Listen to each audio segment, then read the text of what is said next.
you came to office, cultism is a ritual. I mean, the cultist killing is a ritual. We have lost a countable number of youths to cultism. And we are here to say enough is enough. Whatever stringent measures you want to take, because we see it on the media that some persons are foiling it as though you are doing the wrong thing.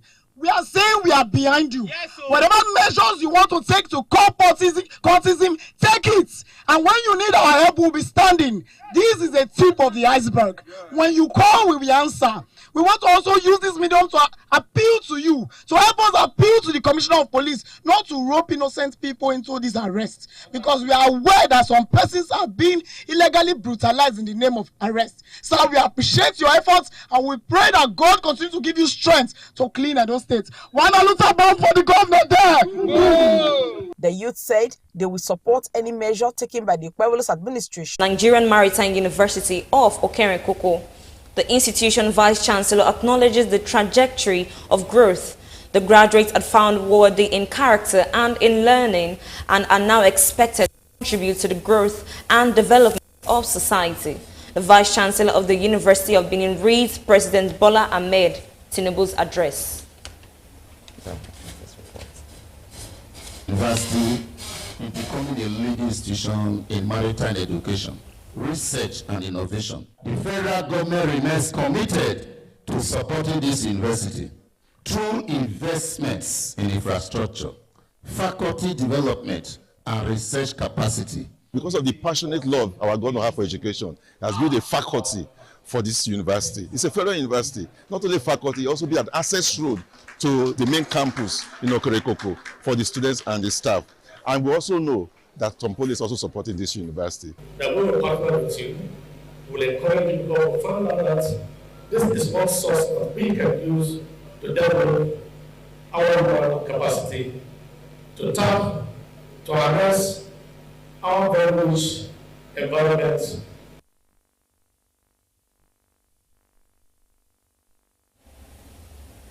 To further bolster the Edo State government fight against cultism, kidnapping and other social vices, the senior special advisor to Governor Okpebholo on Arewa matters and APC chairman of Arewa Edo State, Alhaji Danjuma Garuba, has met with traditional rulers and imams in Edo South Senatorial District to collaborate with them in conveying the government's zero-tolerance message on cultism and insecurity to their communities. BeeTv News Best Orator reports that the traditional rulers and imams pledged to pass the message to their respective communities. Meeting with various imams and malams of different mosques in the 7 local government areas of Edo South Senatorial District, the senior special advisor on Arewa matters to Governor Monday Okpebholo, Alhaji Danjuma Garuba, who interacted with them in Hausa language, emphasized Edo State government's fight against cultism, kidnapping, and all forms of insecurity in the state, and sought the collaboration with traditional rulers and imams in curbing the menace and promoting peace and security by conveying the message to their communities, warning that anyone caught engaging in social vices will face the full wrath of the law.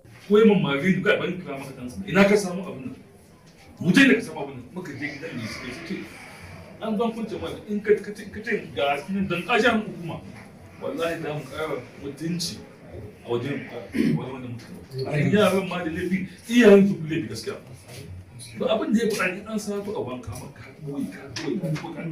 ko da mai shi ya zo a'a ban gani wannan ba kaga ba yi adalci. In an interview, the senior special advisor to Governor Monday Okpebholo on Arewa matters, Alhaji Danjuma Garuba, said the state government is strongly committed to eradicating insecurity in the state and will not tolerate any security breach. Hence, the reason for the engagement with the Edo South Senatorial District's imams to help convey the message to their communities, adding that the engagement will be extended to other senatorial districts and their local government areas. We don't want anything bad in Edo State. If you know you cannot take care of your son, send it out of the state. The governor of Edo State is ready to work for everybody, and we must support him. And if you know you cannot support our government to work with us, you should leave the state for us. We are not here to play. Yes. We are here to work for our people. We don't want courtists. We don't want kidnappers. We don't want any bad activities in Edo State. We are here to support the governor. I will make sure we work with 18 local governments. Now we are about to start in Oredo and the remaining 7 local government now. Now from next week we are going to Isha North, Isha Central, we are going to Edo North. Some of the imams and others, including the general chairman of the Hausa community in Edo State, Alhaji Badamansi Saleh, commended Governor Pueblo for his efforts in tackling insecurity and pledged to pass the message to their respective communities. We are very happy today with the deliberation we have with our imams, all the mosques that we have in Edo State, the imams. We interact with them and,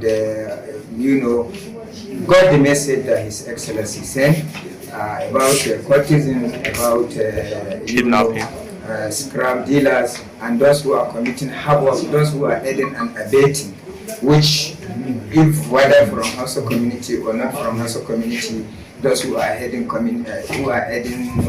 those who are committing crimes, we are here to address the issue as far as Natana concerned. We talk, Mr. Governor, because we have been having the government, we talking very much for much concern he has for the Will Arewa community here. And we promise him by the grace of God, we do our best and he will see the change. But we need his support. Because there are certain things we, as a traditional, we cannot implement it without the support of Mr. Governor. So we are appealing to His Excellency to give us his support, and we are ready also to support Alhaji Danjuma and support Mr. Governor himself. Alhaji Danjuma Garuba's meeting with various stakeholders in the Arewa community is part of the Edo State government's efforts to promote peace and security in the state. Best Orator reporting for BeeTv News.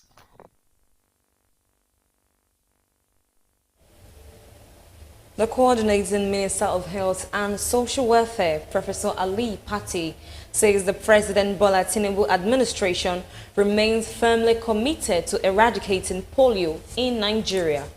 Speaking at the Polio Emergency Operations Center, that's the EOC update briefing in Abuja, Professor Pati praised the dedication of health officials, partners, and traditional leaders while urging for more precise data-driven strategies to close the remaining immunization gaps. He emphasized that Nigeria must address not only the polio virus itself, but also the virus of complacency that threatens progress.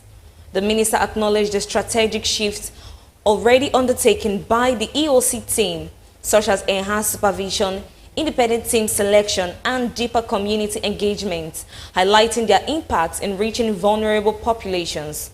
Professor Pati commended the Executive Director MCDA, Dr. Muyayo, and the EOC leadership for their unwavering commitment, noting that timely execution of the May campaign around a robust supply chain support will be vital to achieving polio eradication targets. But I think we can all see that there were still gaps in performance. When you identify gaps and hold people accountable, it's not always necessarily to beat people, but at least call it out and let's understand why there were gaps. They've given me some draft of the report. It doesn't have the specificity, but we want to create transparency around performance for the partners, for all of us, for the government at different levels, and communicate that and ask for certain accountabilities. The independent team selection, the enhanced supervision, that you have the identify, enumerate, and vaccinate approach, the CSO-led social mobilization with Shikari Sultan Foundation, but also the stronger engagement of the traditional leaders, particularly the Northern Traditional Leaders Committee on Primary Health Care. I think those are sort of ways that offer a lot of promise. And the data that you have shared with us show that while there are still wrinkles to be sorted out,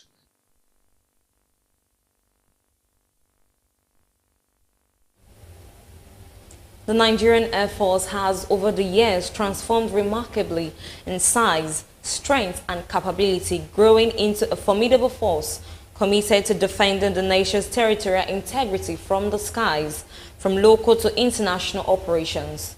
The force continues to earn praise for its gallant role, particularly in the fight against insurgency, banditry, kidnapping, and other security threats plaguing the country. Nigerian Air Force is the hero arm of Nigerian Air Forces and the youngest of the military branches, established just 4 years after the Nigerian independence in 1960. In the years following, after the Civil War, which ended in 1970, the force began acquiring advanced aircraft technologies and tactical expertise, growing to become one of the African's most formidable air powerhouses today. The boast a re-engineered fleet, upgrade their personal capacity and modern infrastructure with ongoing training and innovation. It now flies and maintaining cutting-edge fighter jets, taking on threats with speed, precision, and confidence across every part of the country to mark the 61st anniversary. The Nigerian Air Force held a one-day nationwide event with the theme "Come See Your Air Force." The initiative is aimed at strengthening civil-military relations and offering Nigerians a real opportunity to witness firsthand. The Nigerian Air Force operatives, representing the Chief of Air Staff, the Chief of Staff spoke about the achievement of the force in safeguarding Nigerian airspace and contributing to the national security. For us to see the Air Force of your dream, for us to see the Air Force that has been protecting us when we are sleeping in the night, when we are at our duty post in daytime, there is somebody that is protecting us from above. Students of various secondary schools were taken on guided tour of the base, shown key component of the air fleet and treated to documentaries in light of histories and operations.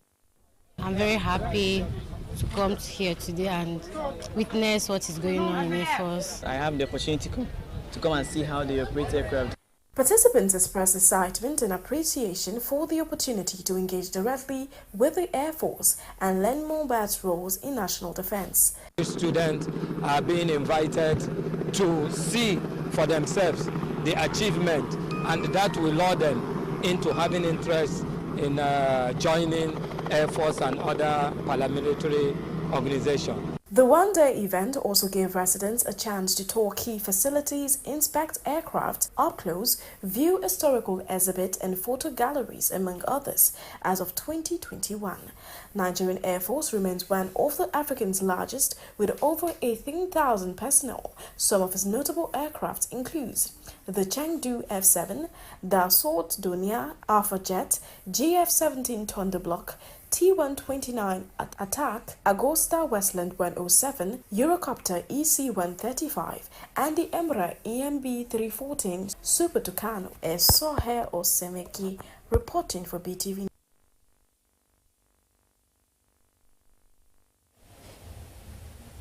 The People's Democratic Party, PDP, has inaugurated new members of its Board of Trustees. The inauguration took place today at the party's National Executive Committee, NEC Hall in Abuja. The move aims to rejuvenate the party's top advisory body, which has been seeing diminished activities, with 85 out of 127 members reportedly inactive. BeeTv News God Gives Omone completes the story. The reconstitution of the Board of Trustees follows the expiration of tenures and defections of some. The inauguration coincides with heightened internal discussions within the PDP to address internal challenges and strategize ahead of the upcoming NEC meeting and National Elective Convention. Welcoming new Board of Trustees members, the chairman, Adolphus Uwambara, emphasized that the appointment is a call to serve and charged the new Board of Trustees members to serve with dedication in building the new PDP. It is a call to serve with integrity, transparency, and an unwavering dedication to the collective good of our party and our nation. The acting national chairman, Ambassador Ilyas Sudamago, represented by Setuji Koheshedo, the acting national secretary, seized the opportunity to welcome new members of the Board of Trustees. We will also expect a commensurate response from the BOT in supporting us to refocus and redirect the affairs of the party to what is supposed to be. The highlight of the event is the presentation of new board members by the Board of Trustees Secretary Ahmed McAfee. Speaking to journalists, some members of the newly inaugurated Board of Trustees spoke on what to expect. And that is a new beginning for our party, a regeneration of the glorious past. Takeaway is that is a call for a bigger service. For those who has been thinking that PDP has gone. If you're a good biblical scholar, you know that even Christ had defection in his time. The Bible recorded that at some point some disciples left him. So that is expected. Are taking place in all parties. There are people leaving PDP to other places, and there are people leaving other places to PDP. So I believe the most important thing is that members of the party who can't come to this forum, who are in the villages, they're in the party. They have not gone to anywhere. The PDP hopes that the newly inaugurated Board of Trustees members will bring renewed vigor to the party's leadership and help navigate the challenges ahead. God's Gift Omone, reporting for BeeTv News.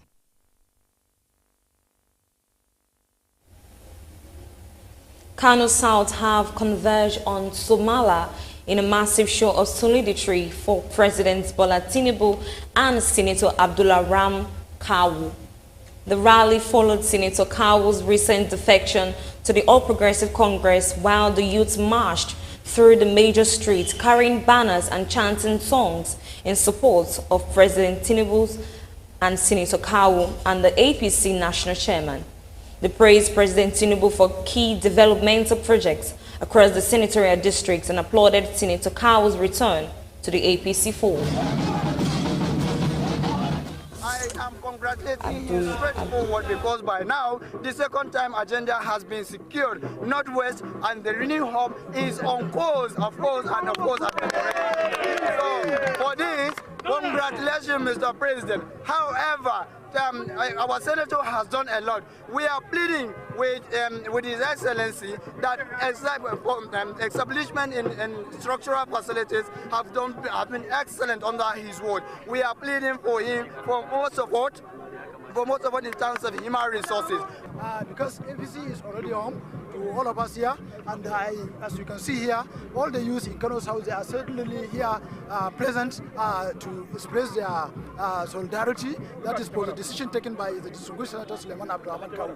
And this decision that has been taken by the distinguished Senator Suleiman Abdurrahman Kawu, it is for the overall interest of the people of Kano's house. It is not for his personal interest or personal decision, but at least a collective decision from the teeming youth and the teeming population.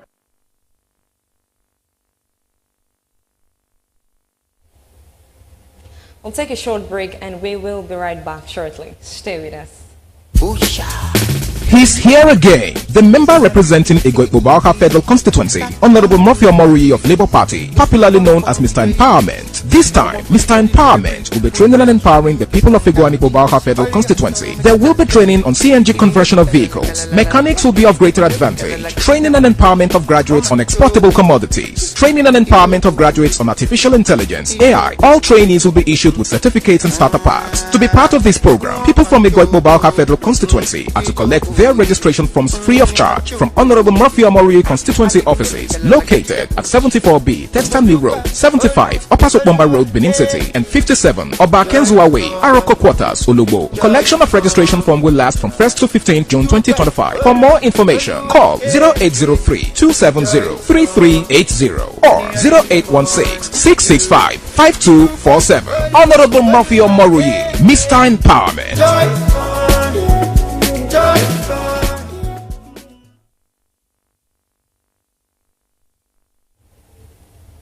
Welcome back from that short break, and now to the business news.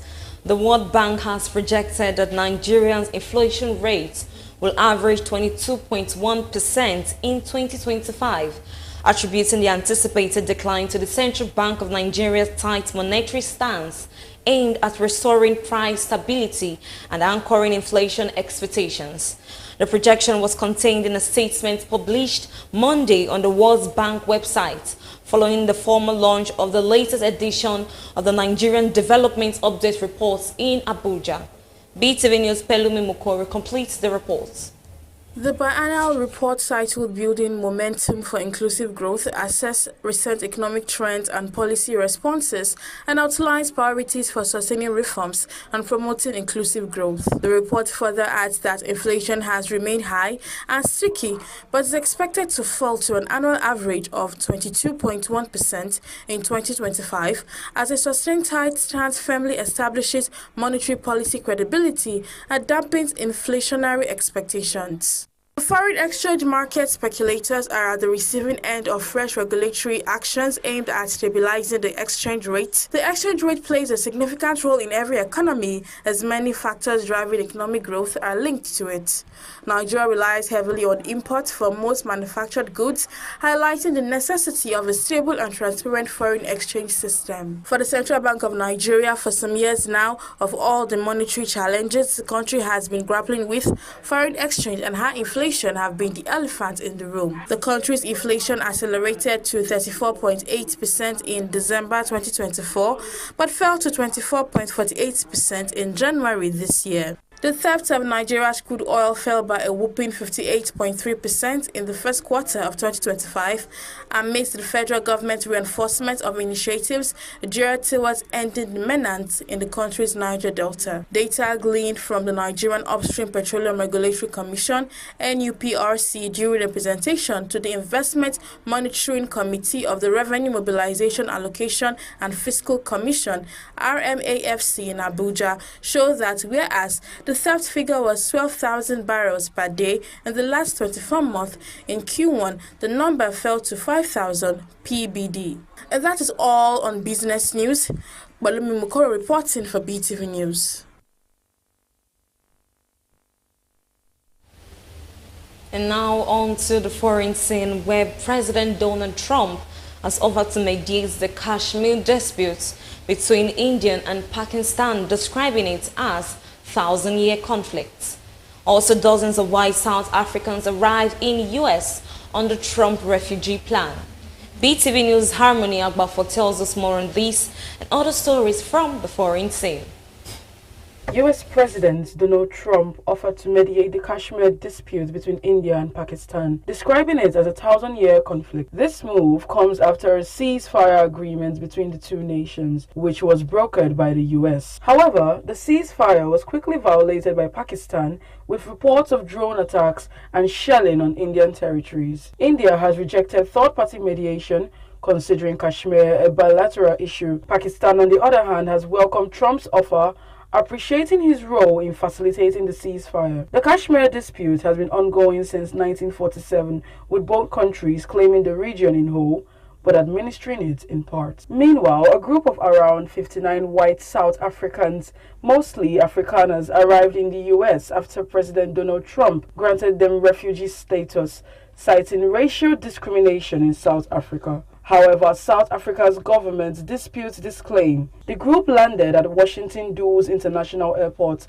and will be resettled in the U.S. with 90 days of federal assistance. Human Rights Watch criticized the move, calling it a cruel racial twist, as many black and Afghan refugees have been denied refuge in the U.S. Israeli-American hostage Idan Alexander, 21 years, has been released by Hamas after 583 days in captivity. He was handed over to the International Committee of the Red Cross in Gaza and then transferred to Israeli forces. Alexander was abducted from his military base near the Gaza border on October 7, 2023. His release is seen as a goodwill gesture ahead of U.S. President Donald Trump's visit to the Middle East. And that is all from the global scene. Harmony Agbafo reporting for BeeTv News.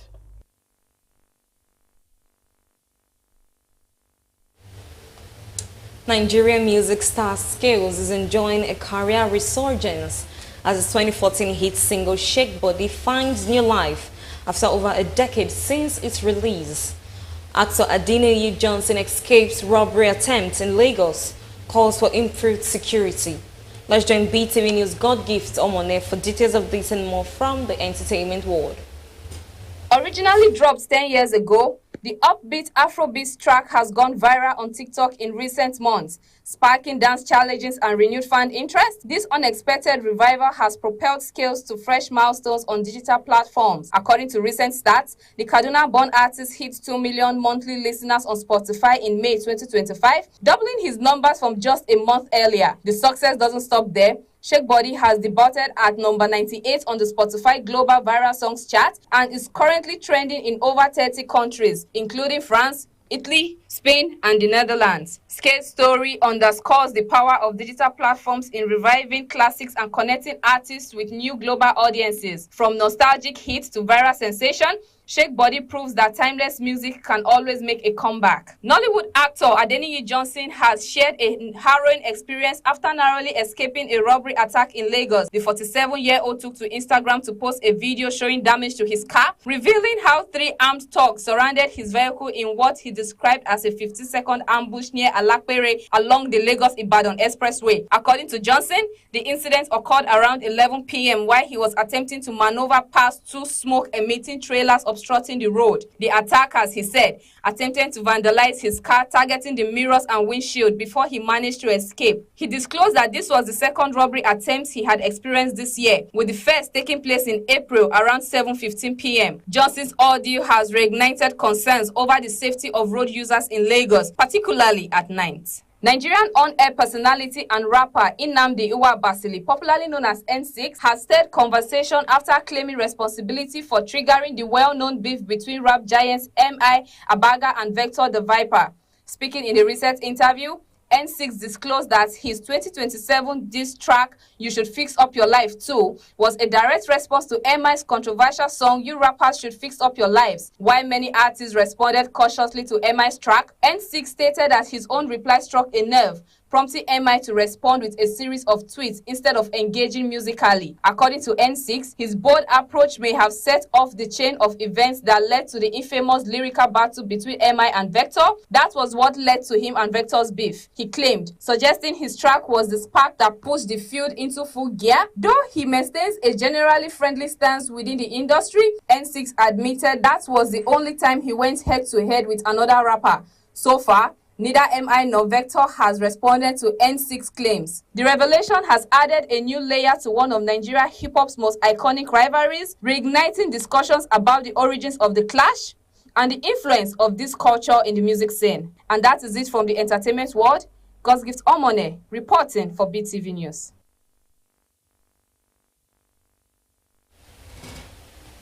The Flying Eagles of Nigeria have secured a spot in the semi-finals of the ongoing CAF U20 African Cup of Nations tournament holding in Egypt, and also sealed a spot at this year's FIFA U20 World Cup after edging defending champion Senegal 3-1 on penalties.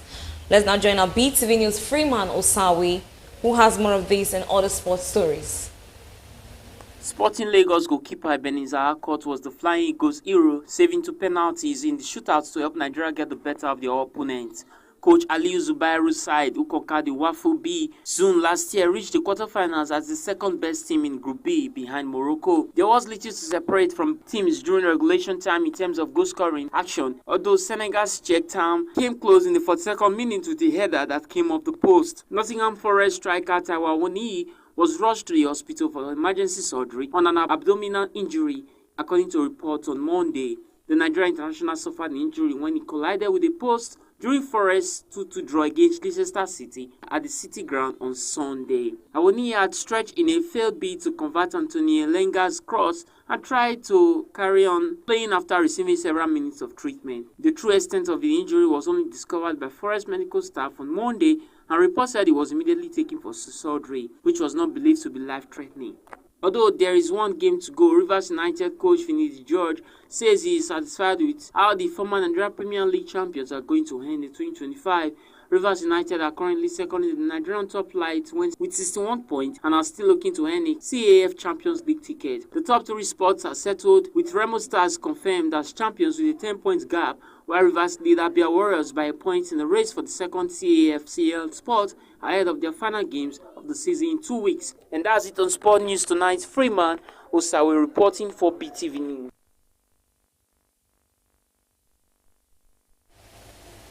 And that is the size of our news package for tonight. Many thanks for joining us on BeeTv Major News. I am Evelyn Zibili. Thank you and have a good night.